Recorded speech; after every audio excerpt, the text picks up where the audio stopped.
January 28th, we got the 28th, 29th, and 30th. 3 days left. That's it. Then our time together is over, and it's been a great time together. I've totally enjoyed coming to you every night of January to talk to you about really whatever it is you want to talk about. But tonight we're definitely doing some Q&A. I want to give you 4 words that can change somebody's life. I'm going to give those to you tonight. And then at the end, when we do Q&A, I'm giving away a free ticket to Business Finishing School tonight. The person that asks the best business question tonight will win a ticket, free ticket to Business Finishing School. I want to get you guys really cranked up to be thinking about business tonight. But the first thing I want to do is welcome everybody. I want to welcome my peeps, the people who have been so supportive as we've been doing this every night in January for the entire month. I want to thank my man Jimbo and Derek and Dan and Chris and Josh and Barbara. Welcome Megan and my buddy Rico, who I will see at Business Finishing School, along with Derek and Jimbo and Corky. Corky was good enough. He reached out for a copy of his predictive index test. So Corky, I know that Sarah sent that to you. So you'll be interested in getting those results. Tristan, welcome. Kyle, welcome to see you guys. So again, I'm Matt Manero. I'm coming to you. We only have 3 nights left.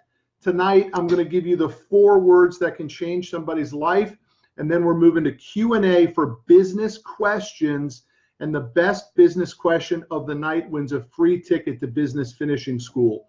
So let's rock and roll. Here are the 4 words that can change somebody's life and why you need to use it. I believe in you. Nobody ever told me that. I tell it to my boys all the time, man. I don't say great job, boys. I tell them, I believe in you. I remember saying it to one guy in my office. He's still there. He's still there. And he reminds me often that the turning point for him after the struggle that he was going through at Commercial Fleet was when I took him aside and I said, I believe in you. He says, nobody ever said that to me in my entire life. Nobody ever said, I believe in you. And I'm telling you, I felt the same way. I don't ever remember anyone telling me that they believed in me. Isn't that incredibly powerful? Just 4 words. I believe in you. I challenge you immediately when we're done with tonight's stream. I want you to go into the world, your house, your children's room. I want you to think about who can you call? Whose office can you go into tomorrow? Who can you tell that to? I believe in you.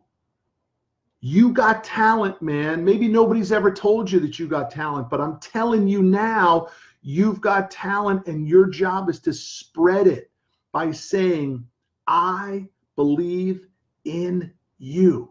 Those 4 words can change somebody's life. Kendra, welcome aboard. Paul, welcome aboard. Fred, welcome aboard. My man Alan, welcome aboard. Jeff, welcome aboard. Justin, welcome aboard. Tiffany, welcome aboard. Luke, welcome aboard. Christian, welcome aboard. It's going great, dude. Thank you for asking.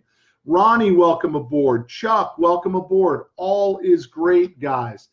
And it's like I tell the girl at the checkout counter at the grocery store when she says, Mr. Manero, or she says, sir, did you find everything that you were looking for? And I'm like, of course I did, darling.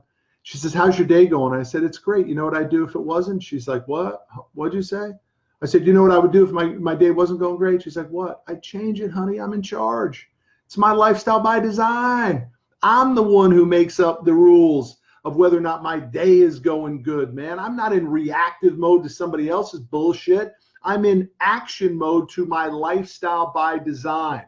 And I challenge everybody on the stream tonight. I want you tomorrow, if not tonight, as soon as we're done, I want you to tap somebody on the shoulder and I want you to tell them, I believe in you.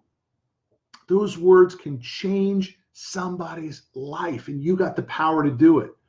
I just think back Nobody ever said that to me. Justin just said he doesn't remember anyone saying that to him. He says he never heard it growing up. Can you imagine what would have happened if you had people tapping you on the shoulder just out of the blue, man? One of your coworkers comes up to you and says, "Hey, I believe in you, man. You can do it. I believe in you." Powerful stuff. And I challenge everybody to use those 4 words tonight when we're done with the stream and all day tomorrow. I believe in you. You got it? Powerful stuff, man. Let's move to business. Josh, I missed your question. If you would be kind enough to ask it again, I apologize for missing that question.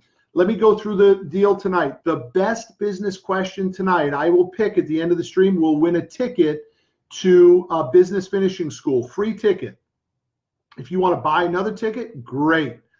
If you want to take your free ticket, buy another ticket, spread it between 2 people, awesome. Would love to have more people coming to the event. That would be killer.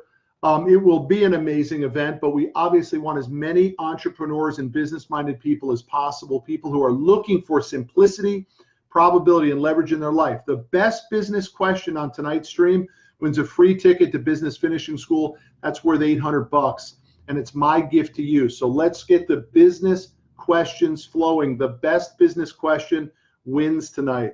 And remember, my theme of tonight's stream is the power that you have, that I have, that we all have, in simply saying to someone, I believe in you. We don't hear it enough. We don't say it enough. Children don't hear it enough. Friends of children amongst themselves at school we don't say it enough. We don't hear kids say it to each other enough. We don't hear teachers say it to each other enough. We don't hear parents say it to it. We don't have children say it to parents enough. I believe in you. Freaking powerful stuff, man. All right, business questions are coming in. Josh says, when you hired a videographer, was it worth it? Absolutely, man. It was great. I mean, you got to get your content out there. You got to get known. You have to have a brand. It's vital. You have to have a brand. There is not a customer that comes into our office to sign contracts in our office in Dallas that does not say that they watched some of our videos. So absolutely, it was a great idea. Josh wants to know, would you suggest hiring someone in-house for videography and marketing? That depends. It depends on your level of desired expense, Josh. In order to do it right, the old days 2 years ago, in which you could just hit record on your phone and push up corporate videos, those days are over. I just missed the question on John Maxwell's definition. I would love you to send that to me, my friend. I apologize for missing that. My bad. I'll try to get to it faster. I was answering Josh's question. The idea that you can just hit record on your iPhone and call that a video that people care about, I think the marketplace is getting much smarter. So it's not just a matter of capturing the video, but it's what you do with the video. It's how they're edited. It's how the graphics are done. So my point is you're going to have to spend some money on equipment to do it right, on top of the fact that you're going to have to hire people with real talent. Shitty videos just don't pass. It's got to be good stuff. So in fact, we just had a marketing war room today with our whole team. We have 3 people in our marketing department, and that was my challenge to them. Raise the game. Let's go to the next level. I want to be pushing stuff out that looks like 2020. I don't want to be pushing stuff out that looks like 2015. Let's keep rocking and rolling. Al, thank you, buddy, for your support, dude. Love you, man. You're a great dude. Armstrong, I follow 20 to 30 top influencers, and you deliver more value in the live videos than any of them. Thank you very much, my friend. I appreciate that very, very, very much. I appreciate you saying that. That's awesome. That's the fuel, dude. You believe in me. All right, Josh, thanks for asking again.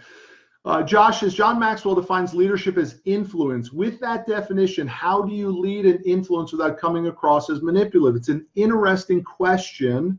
And I think some people actually struggle with what Josh is asking. He's basically saying, it's a very intuitive question, Josh.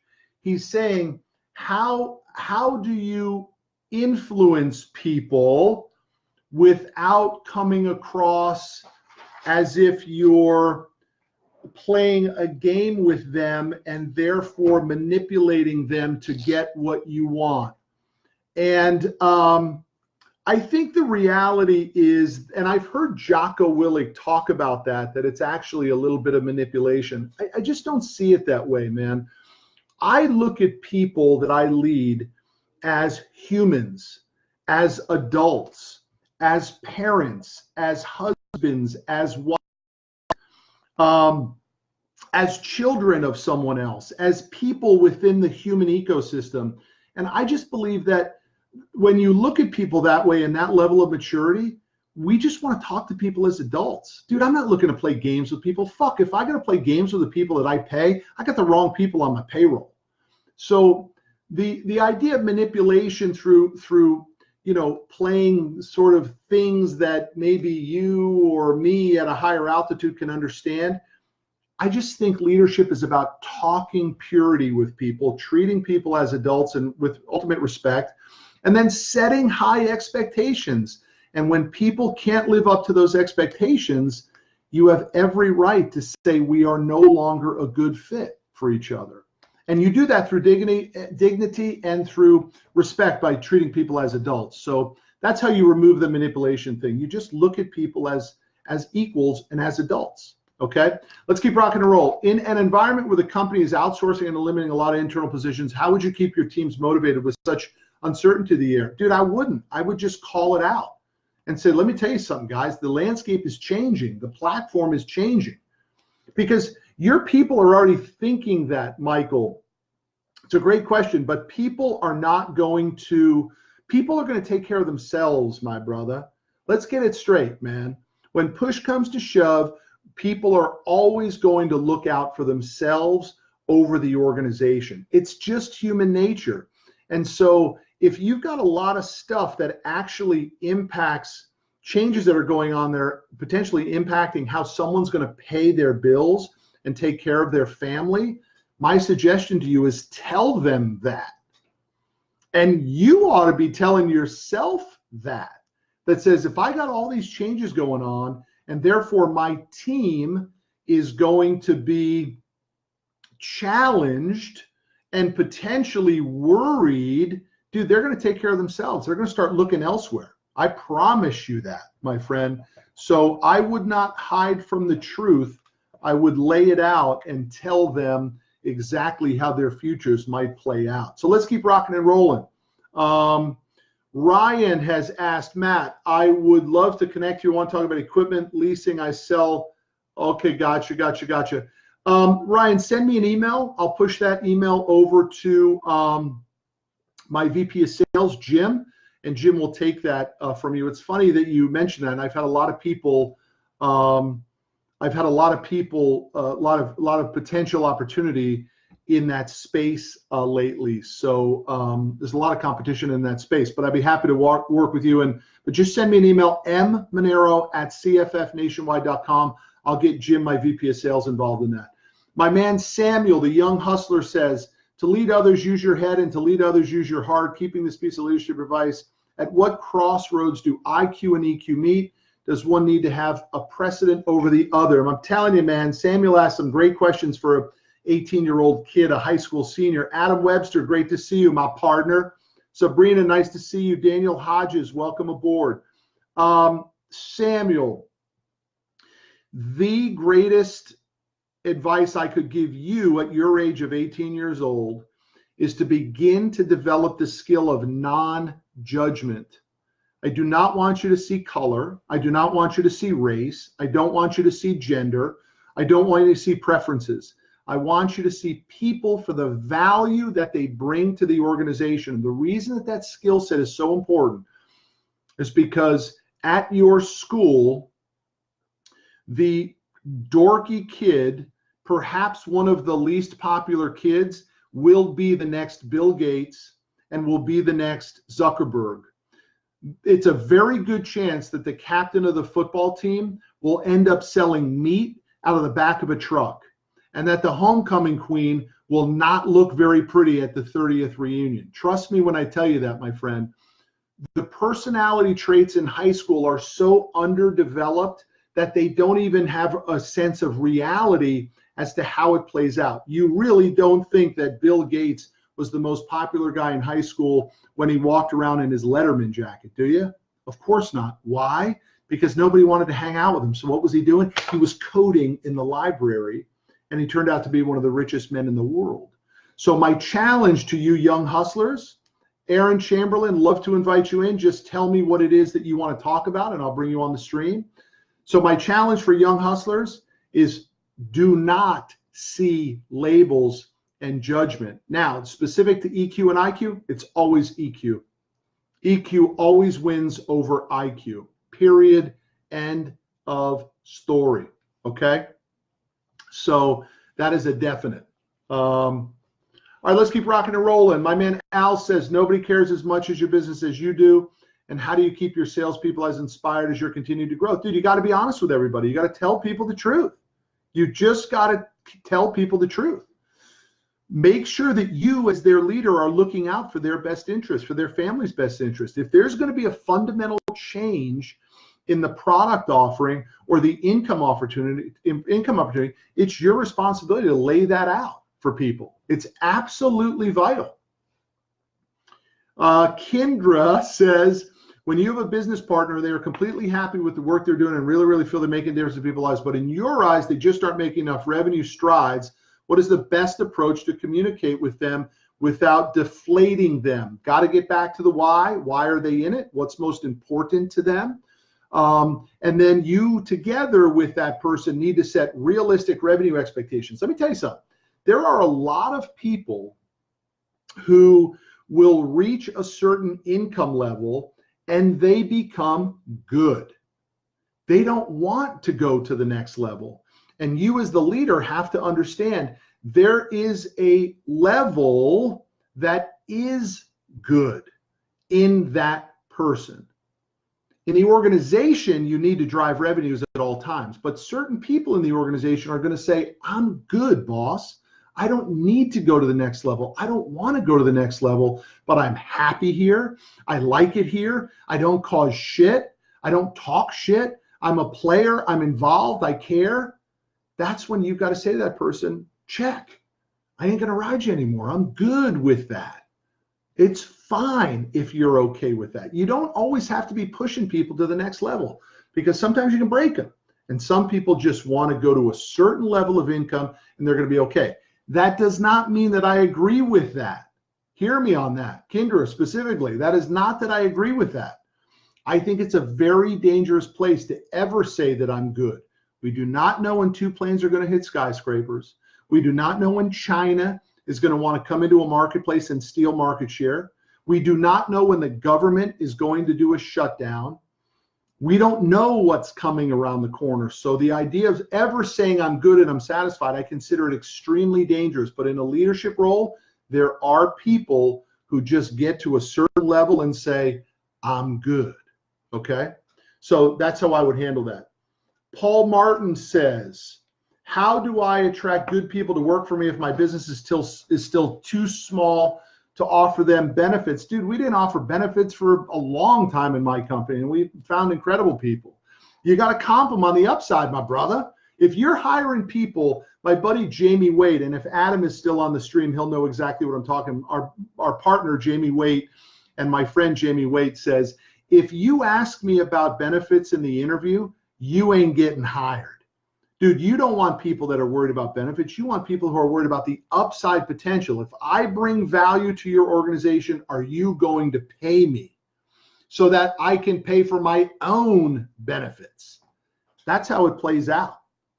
Do not get crazy, man. If you feel you're handicapped by only having interviews and resumes from people who want to know how much the benefit package is, you don't have enough people interviewing with you. Period. End of story.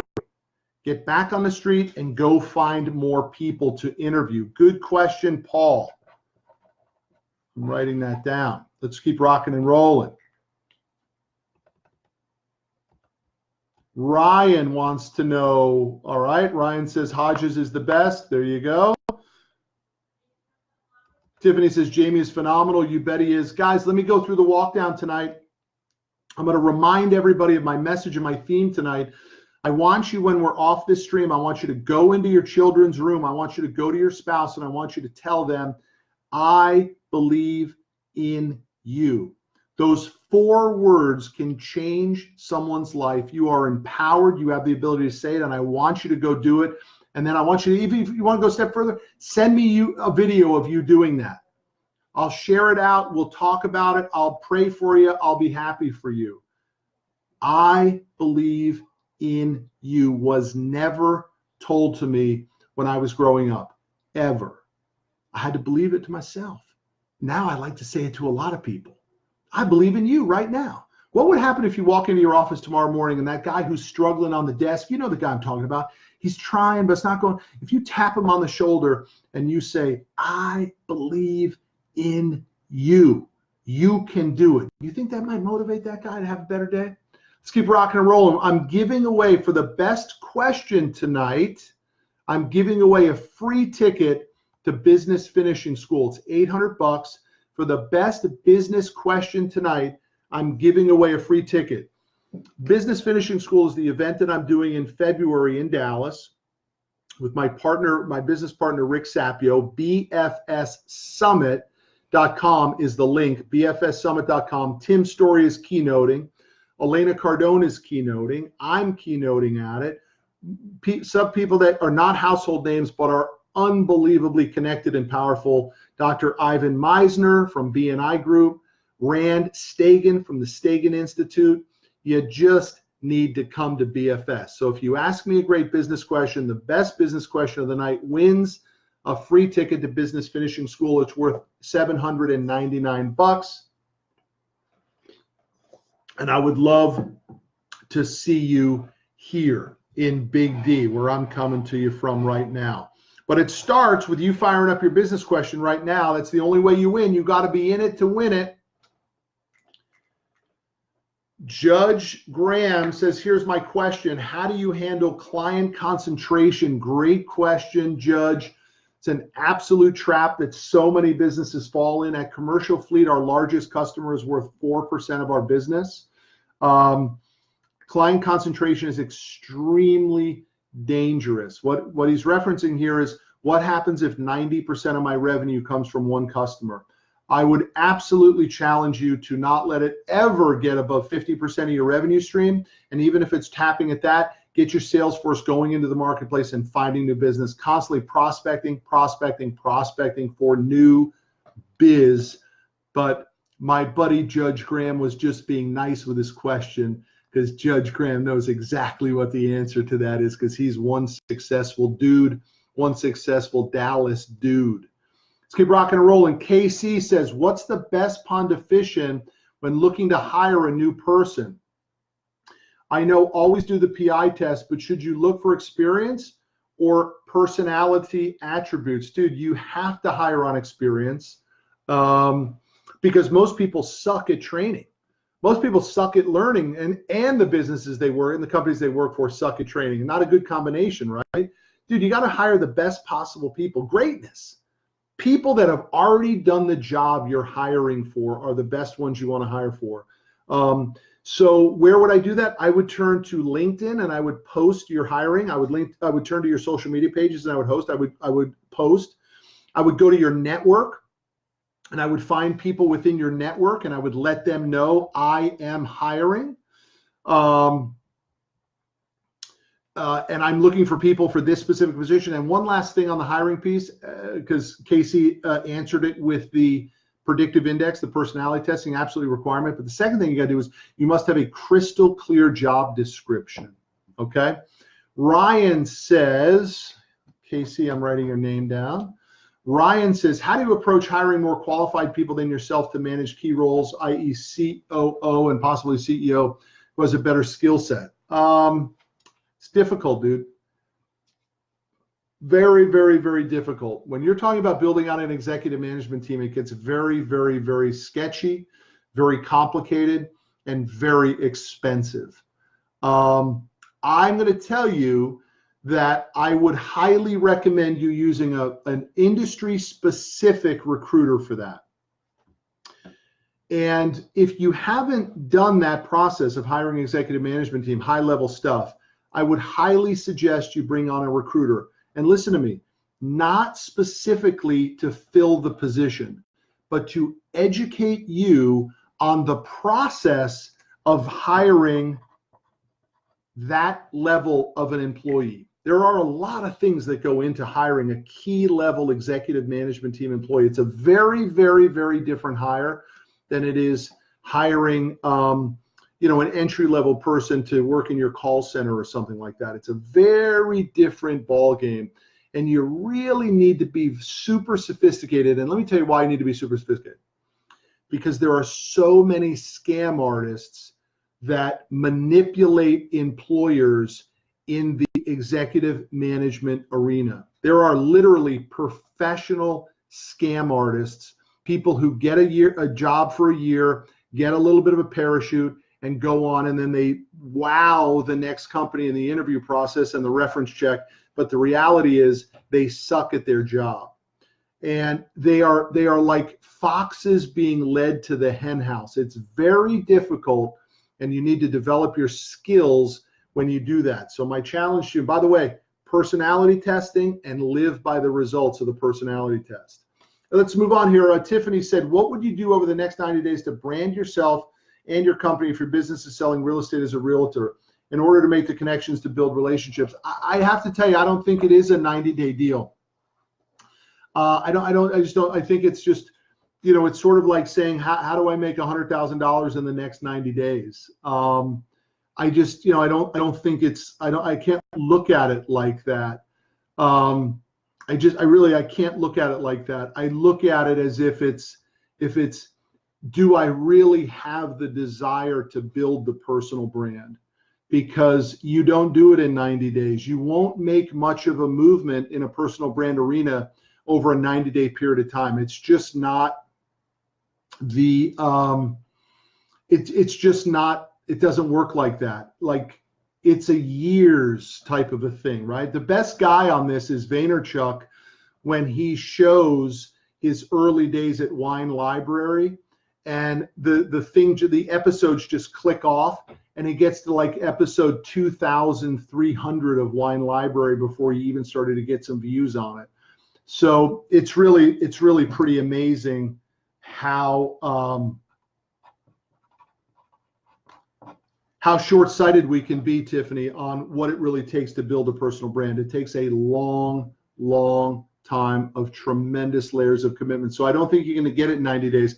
I would challenge you to say, what do you want your 10-year personal brand to look like? What do you really want? Okay. Maria says, how do you handle entitlement? In Business Finishing School, we teach the answer to that, which is that at Business Finishing School, we believe in zero nepotism. We do not hire family. We do not hire friends. We don't hire like that at Business Finishing School. And I don't mean just within our company, but what we teach. Entitlement comes from nepotism. Outside of that, I don't really know where entitlement comes from. I mean, I work with some people who have been with me a long time who are very, very high producers and high earners. I don't feel entitlement to that. I'm not really sure how to answer that. I think entitlement comes from nepotism. And, at Business Finishing School, we do not believe in nepotism. We do not believe in hiring it. It just never really works out. Let's go to Dan's question here. Dan says, what is the best bang for your buck, pumping money into marketing or gearing up a sales team? I believe gearing up a sales team.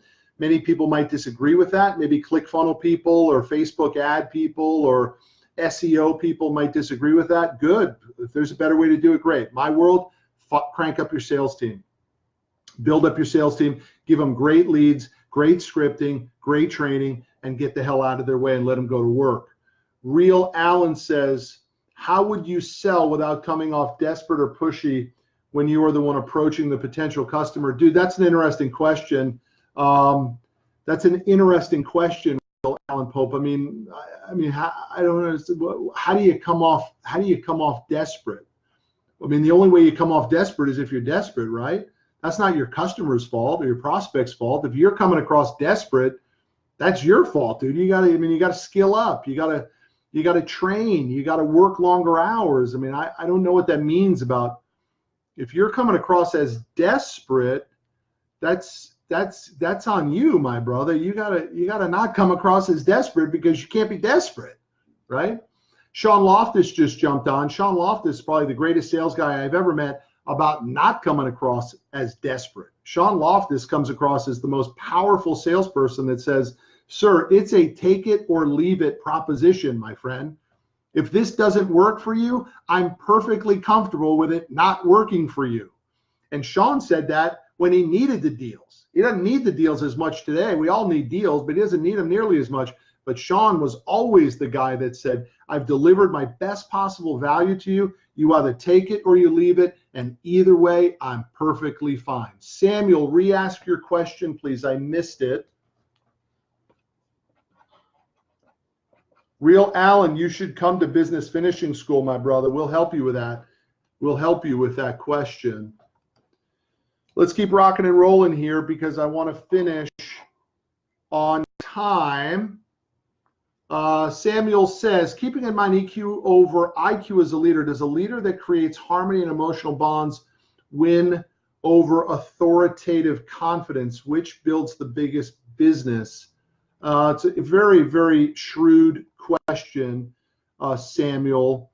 And I would have to say that authoritative confidence wins over harmony and emotional bonds. I just think business is tough and it's nasty. And the bigger you get, the tougher and the nastier it gets. The bigger you get, the harder and more cutthroat business becomes. Now, culturally, you need all that stuff within your organization. It's a vital part, company culture, mission statement, catalyzing statement, all the stuff we teach at Business Finishing School. However, when you say EQ and I say EQ, I look at the EQ element as the emotional intelligence in relatability. I do not look at it as harmonious and emotional bonding. I look at it as your ability to see the field and to be able to react in that capacity because you are emotionally self-aware. So my challenge for you, my friend, in business would be, I would be looking for authoritative confidence. People need to be led. Even the unmotivated need motivating. All right. Let's see what we got. Armstrong Brokerage says, is there a license required to sell for you and your finance equipment? Yes, there is. You have to be licensed and bonded in the industry that we work in. Nobody works from remote. Everybody comes to the office every day. That's part of our company culture. Every time we've hired somebody from outside of our office, here's exactly what happens. And maybe some of you know what I'm talking about. You know what they end up doing? They end up going to the mailbox and checking the mail and making an extra cup of coffee and changing out light bulbs and doing the honey-do list. And we never get hard work out of them. We always get excuses. I want people to come to the office, be part of our company culture, buy into what we do, and help each other. That's the beautiful part about coming to the office. Don't forget, it wasn't but a year and a half ago that Yahoo said everybody's got to come back to the office. This working from home bullshit don't work. So I don't believe it does. I do not hire, our company does not hire outside remote people. Certainly someone from within our company who wants to work, take a Monday and work from home or what have you, they have the ability to do that. But we do not believe you get top production when people work outside of the office. I just do not believe that that is the best thing. All right, guys, we're coming up on 8:34. I'm announcing the winner tonight. This winner gets a free ticket to Business Finishing School. And I'm thankful and grateful for everyone's questions. Thank you for playing along tonight. I think it's wonderful. I'm appreciative of it. But tonight's winner is Samuel.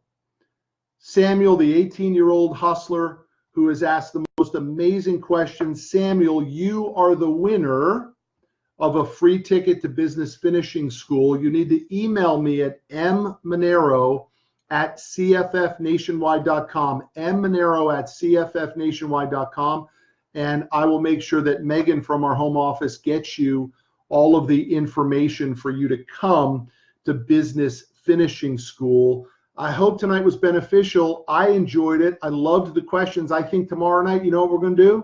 I'm going to give away another ticket tomorrow night. So tune in tomorrow night, 8 p.m. Central Standard Time. I'll have another theme of the evening, reminding you of the theme of the evening.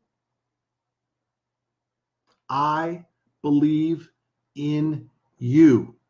I want you to get off this stream and I want you to go tell somebody that. I want you to tap your child on the shoulder and tell them that you believe in them. Tell your spouse that when you get to the office tomorrow. I want you to go find somebody first. I believe in you. Those 4 words are missing in our environment. People need to be believed in. They need people to believe in them. It's missing. All right. Tomorrow night, I'm going to do the same thing. I'm going to give away another ticket for Business Finishing School. Now listen. Don't be afraid to pony up $799 and go buy a ticket right now. BFSsummit.com, BFSsummit.com, and go get your hands on a ticket and meet me in Dallas, Texas, February 22, 23, and 24. If you ain't willing to spend $799 to make probably $799,000, come on, man. I can't help you much more than that. I appreciate everybody. I will see you tomorrow night. Samuel, reach out to me, mmonero@cffnationwide.com, and we will make sure that you get your ticket to Business Finishing School. He is tonight's winner for BFS. Michael, save your question for tomorrow night. We're doing Q&A again tomorrow night on top of the theme. I'm going to give away another ticket tomorrow night for BFS. Take care, everybody. I appreciate you all. Peace.